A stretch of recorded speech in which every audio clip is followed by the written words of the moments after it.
For this station, you'll need to be on page 222 of your math journal.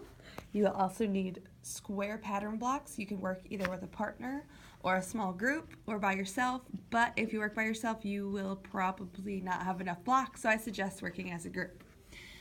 Now, ignore what is written on my page here because that's from something else, but you're going to be looking at this and trying to figure out how many dots are in this whole thing. So the first step is to estimate how many dots are in the whole array. I do not want you to count every single dot because that's not what we're doing. We're just estimating or making a guess. Then we're going to use some steps to help us. So what I have done is it says cover part of the array with a square pattern block. So that's what I did up here. And what I did for my first one, and only my first one, we're all not doing this the whole time, is I traced around that first one and I counted how many were in there. Do not write 10 on yours because that is just a fake number that I'm using for your example. So I wrote, how many dots does the block cover? 10 dots.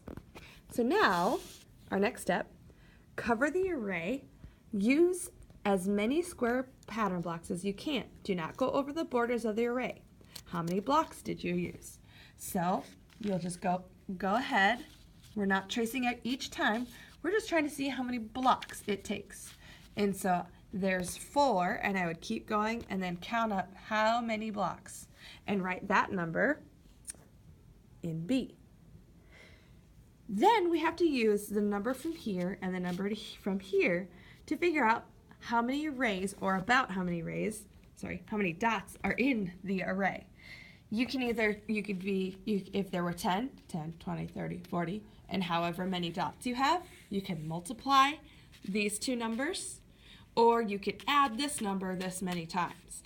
I would suggest you use multiplication. You can use the break apart strategy to multiply those numbers. Then, at the bottom, you're going to find the exact number of arrays. Use a calculator to help you if you need to. So how I would do this is I would count up how many in one down column. I would write that number on the side. How many in this row, how many, and you would multiply those two numbers to find the whole area. And then that number would be down here. Good luck.